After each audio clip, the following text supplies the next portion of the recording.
할렐루야. 오늘 또 하나님 은혜로 하루를 잘 살았습니다.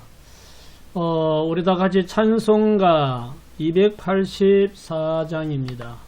284장. 함께 284장을 찬송하면서 오늘 또 금요 성경 공부를 시작하겠습니다.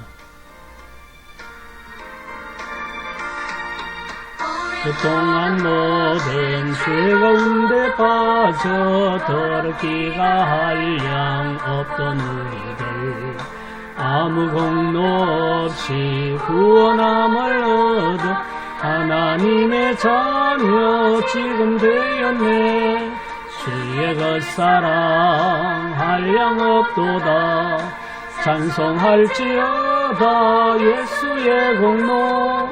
주의 겉사랑 한량 없도다. 찬송할지어다 예수의 공로.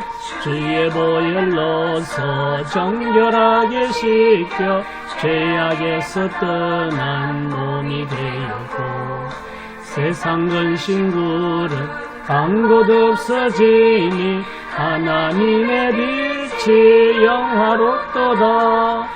주의 겉사랑 한량 없도다. 찬송할지어다 예수의 공로. 주의 겉사랑 한량 없도다. 찬송할지어다 예수의 공로. 혼잠과던 세상의 꿈을 어서 깨어나라 나의 친구여. 은혜 받을 날과 구원 얻을 때가 지금 온 세상에 선포되었네. 주의 겉사랑 한량 없도다. 찬송할지어다 예수의 공로. 주의 겉사랑 한량 없도다. 찬송할지어다 예수의 공로. 아멘. 할렐루야. 좋으신 하나님 아버지 은혜를 감사합니다.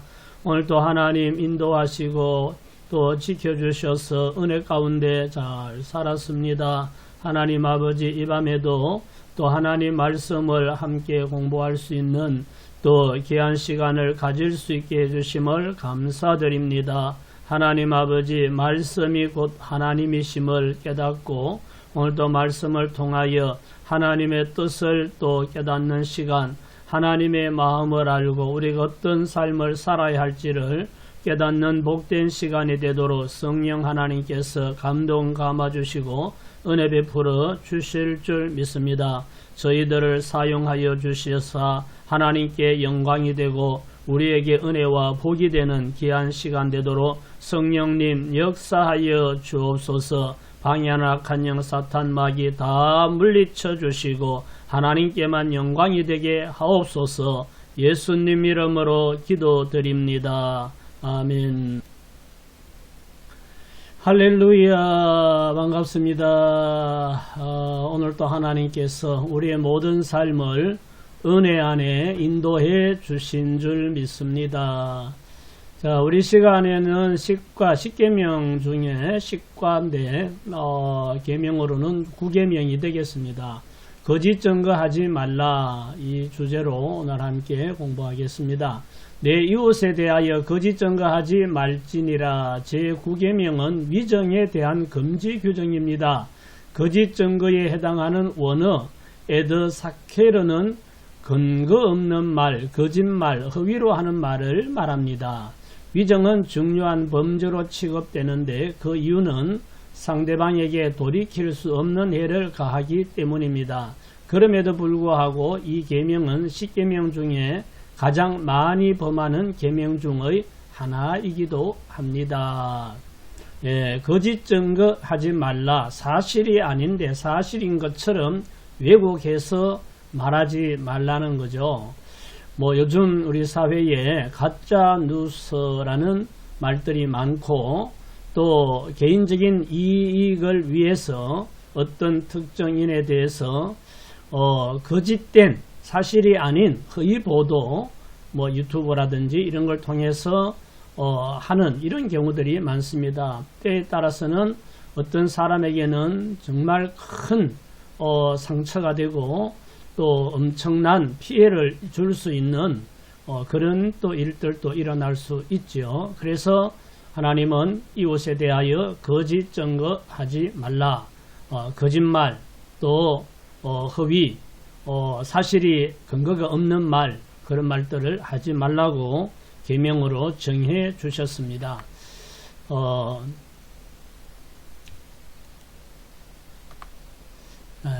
1번 하나님은 참되시고 진리이심으로 하나님께는 거짓이 없습니다.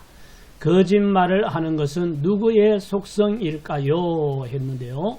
요한복음 8장 44절 말씀 보겠습니다.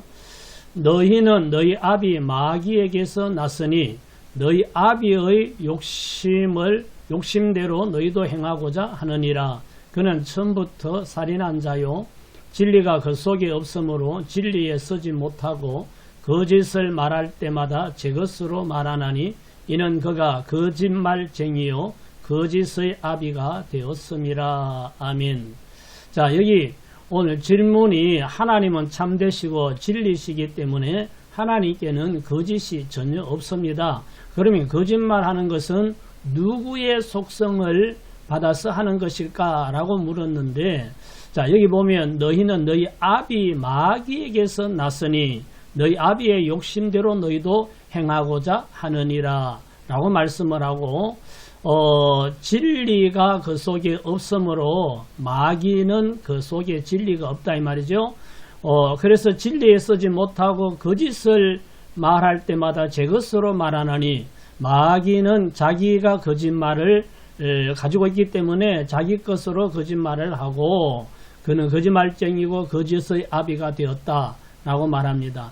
그러니까 거짓말 잘하는 사람, 사기치고 남을 속이고 남을 괴롭히고 골탕 먹이고 이런 사람들, 뻔뻔스럽게 거짓말 잘하고 없는 말 지어내고 이래서 사람들을 피해를 입히고, 이런 사람은 마귀의 속성을 가지고 있다. 사탄 마귀에게 이용당하고 있고 그 속에 마귀의 거짓된 속성이 있기 때문에 거짓말을 한다. 이렇게 우리가 말씀을 통해서 볼 수가 있습니다. 두 번째, 거짓말을 거리낌 없이 잘하는 사람은 어떤 사람일까요? 디모데전서 4장 2절, 자기 양심이 화인을 맞아서 외식함으로 거짓말하는 자들이라. 여기 뭐 양심이 화인을 맞아서, 화인을 맞는다는 말은 옛날에 그 노예나 또는 어떤 그 짐승을 자기 소유로 확인하고 또 표시하기 위해서 인두라든지 어떤 그 글씨가 새겨진 어떤 이 쇠붙이를 불에 달구어서 그 사람 몸에다가 이렇게 화상을 입혀서 찢어가지고 화상을 입혀서 흉터가 그 자국으로 남게 하는 이런 것을 화인, 불도장이라는 말이죠. 그걸 말하는데, 그렇게 화상 입은 자리는 감각이, 신경이 죽어서 나중에 그 났어도 다 나아도 흉터가 남아있고 그 흉터에는 감각이 없는 거죠. 그래서 양심이 화인을 맞았다는 말은 양심의 가책을 못 느끼는, 거짓말을 하고 사기치고 남을 속이고 없는 말을 지어내고 이렇게 하면서도 전혀 양심의 가책을 못 느낀다, 이런 말이죠. 그래서 거짓말을 거리낌 없이 참말처럼 잘하는 이런 사람은 어떤 사람인가? 양심이 화인 맞은 사람이다. 양심이 살아있어야죠. 세 번째, 거짓 증거는 어떤 결과를 가져옵니까? 자, 열왕기상 21장 8절에서 16절까지 말씀을 한번 봅시다. 아합의 이름으로 편지들을 쓰고 그 인을 치고 봉하여 그의 성읍에서 나봇과 함께 사는 장로와 귀족들에게 보내니, 그 편지 사연에 이르기를 금식을 선포하고 나봇을 백성 가운데에 높이 앉힌 후에 불량자 두 사람을 그의 앞에 마주 앉히고 그에게 대하여 증거하기를 네가 하나님과 왕을 저주하였다 하게 하고 곧 그를 끌고 나가서 돌로 쳐 죽이라 하였더라. 그의 성읍 사람 곧 그의 성읍에 사는 장로와 귀족들이 이세벨의 지시 곧 그가 자기에게 보낸 편지의 선대로 하여 금식을 선포하고 나봇을 백성 가운데 높이 앉히매. 자, 이 내용은 아합 왕이 자기 왕궁 근처에 채소밭을 가지려고 하는데 하나 만들려고 하는데 나봇이라는 사람이 왕궁 근처에 사는데 그가 농사짓고 있는 그 땅이 왕궁의 채소밭으로 해서면 딱 좋겠다 해서 나봇에게 그 밭을 팔아라 라고 이야기를 하는데 나봇은 조상 대대로 물려오는 땅이기 때문에 팔 수가 없다 하고 거절을 했단 말이죠. 그래서 그 땅을 자기 채소밭으로 만들지 못해서 근심하고 있을 때 아합 왕의 아내 이세벨이 뭐 때문에 그러느냐 물어보니까 나봇의 그 밭을 우리 왕궁의 채소밭으로 만들었으면 좋겠는데 그가 조상 대대로 물려받은 땅이라서 팔 수가 없다고 해서 그렇다 이렇게 하니까 아합 왕의 아내 이세벨이 이렇게 시킨 거죠. 거짓말을 하도록 시켜가지고 왕의 도장을 찍어서 나봇이 사는 성읍의 장로 나이 많은 장로들과 귀족들에게 보내서 이렇게 하라고 시키는 거죠. 그래서 높이 나봇을 백성 가운데 높은 자리에 앉혀놓고 그리고 불량자 두 사람을 그 앞에 마주 앉히고 그 불량자들에게 미리 말하기를 나봇이 하나님과 왕을 저주하였다. 하나님과 왕을 저주하는 말을 우리가 들었다 하고 거짓 증거를 하도록 시키지요. 그렇게 하고 나봇을 끌고 나가서 없는 죄를 뒤집어 씌운 거죠. 하나님과 왕을 저주했다는 죄를 뒤집어 씌워서 돌로 쳐 죽이라 라고 시키는 거죠. 자, 그렇게 해서 어떻게 됐을까요? 13절에서 때에 불량자 두 사람이 들어와 그의 앞에 앉고 백성 앞에서 나봇에 대하여 증언하여 이르기를 나봇이 하나님과 왕을 저주하였다 하며 무리가 그를 성읍 밖으로 끌고 나가서 돌로 쳐 죽이고 이세벨에게 통보하기를 나봇이 돌에 맞아 죽었나이다 하니 이세벨이 나봇이 돌에 맞아 죽었다함을 듣고 이세벨이 아합에게 이르되 일어나 그 이스라엘 사람 나봇이 돈으로 바꿔주기를 싫어하던 나봇의 포도원을 차지하소서.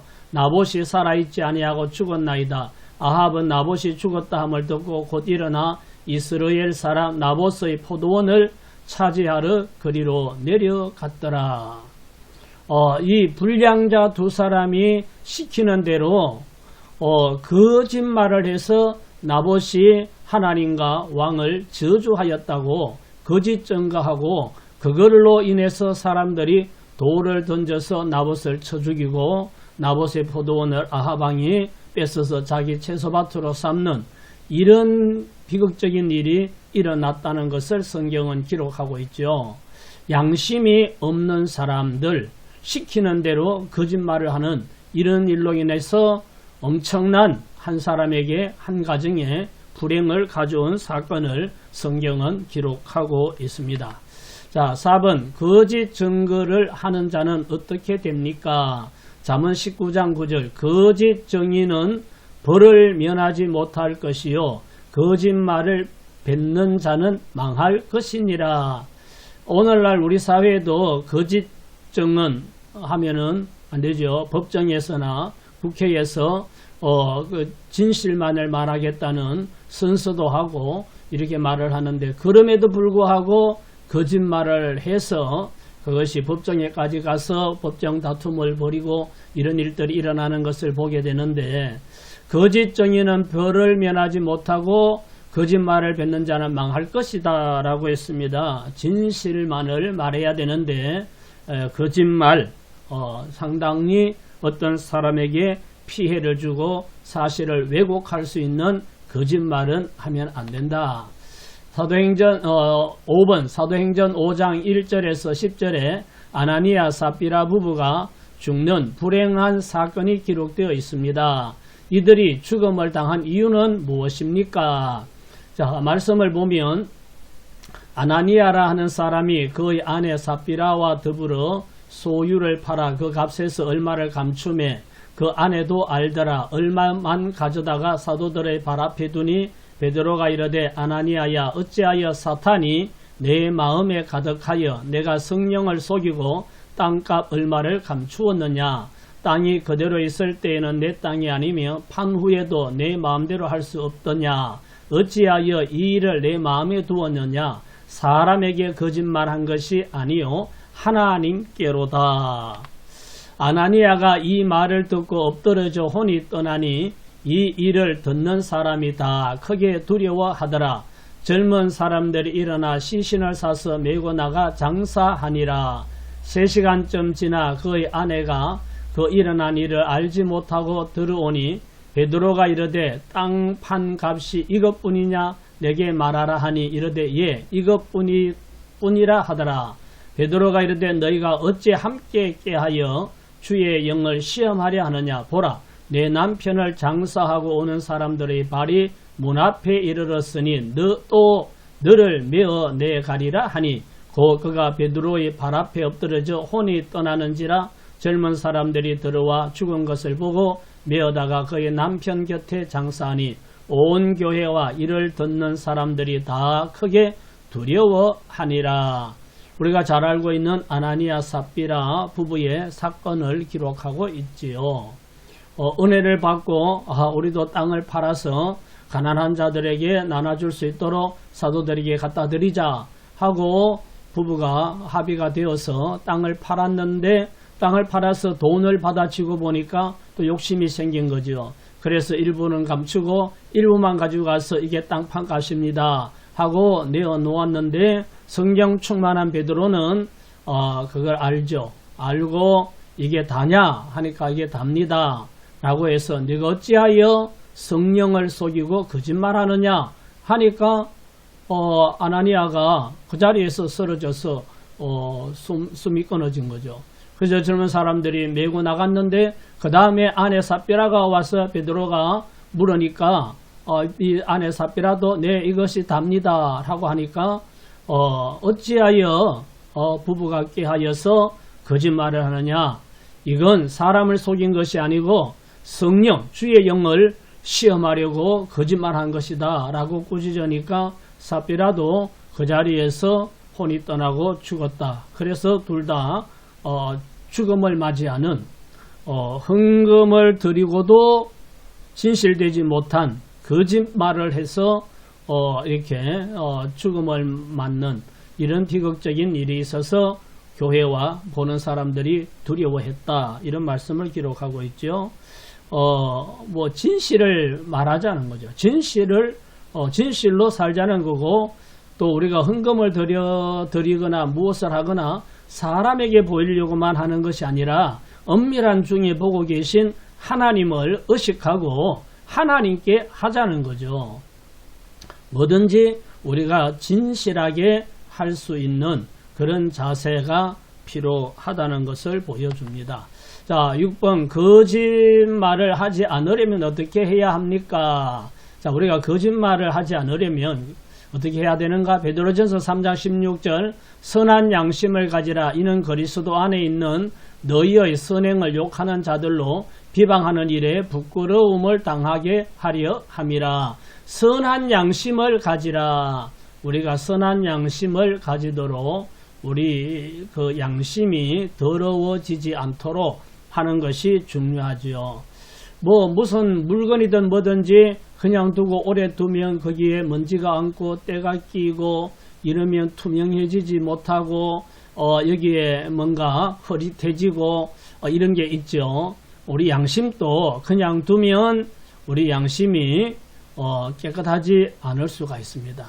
양심이 화인 맞은 양심도 있듯이 때 묻은 양심, 더럽혀진 양심, 무디어진 양심도 있을 수 있으니까 선한 양심을 가지려고 노력하는 것이 중요한데 하나님의 말씀, 하나님의 말씀을 듣고 말씀을 채우고 말씀에 순종하고 기도하고 성령의 감동을 따라 살려고 하는 이런 마음의 자세가 늘 필요하고, 그럴 때 항상 깨어있는 양심, 선한 양심을 유지할 수 있을 줄 믿습니다. 그 다음 에베소서 4장 25절, 그런즉 거짓을 버리고 각각 그 이웃과 더불어 참된 것을 말하라. 이는 우리가 서로 지체가 됨이라. 사람들에게, 이웃에게 거짓말하지 않으려고 참된 말, 진실을 말하려고 노력하라. 그리고 내 속에 거짓된 것은 버려라 라고 말씀하고 있습니다.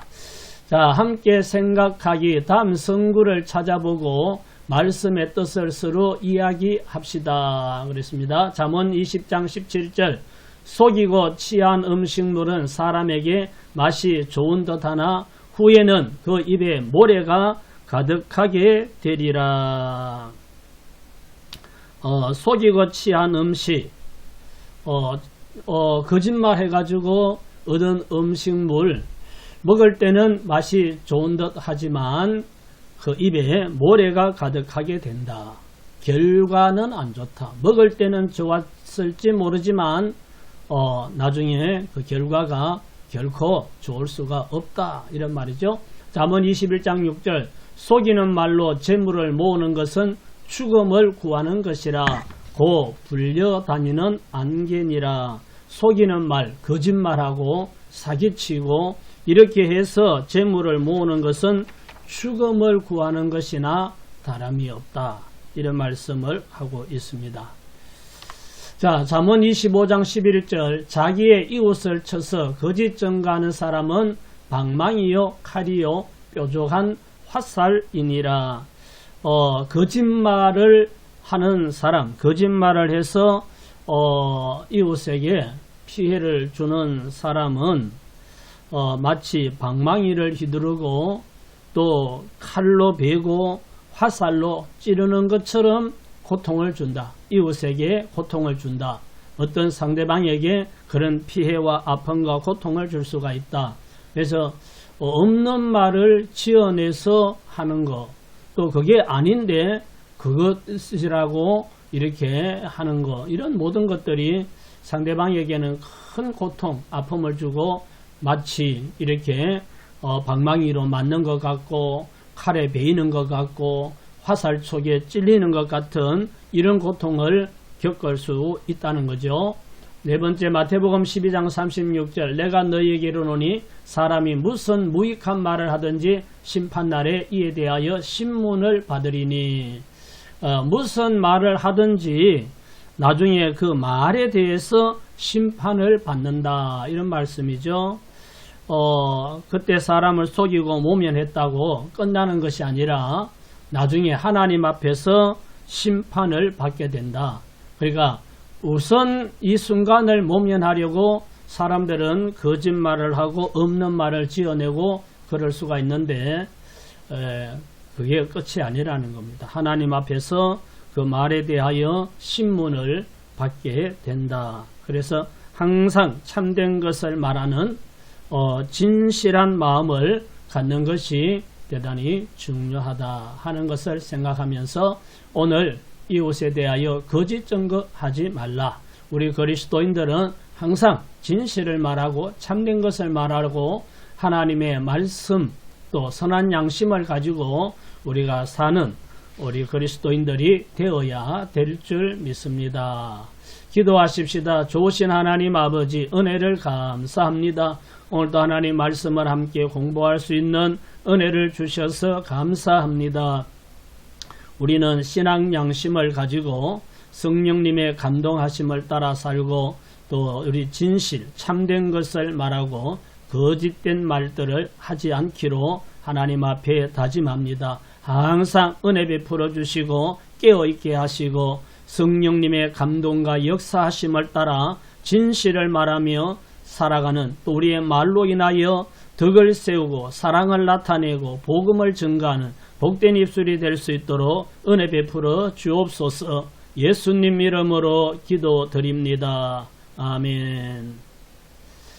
할렐루야. 수고하셨습니다. 오늘 여기까지 성경 공부 마무리하겠습니다.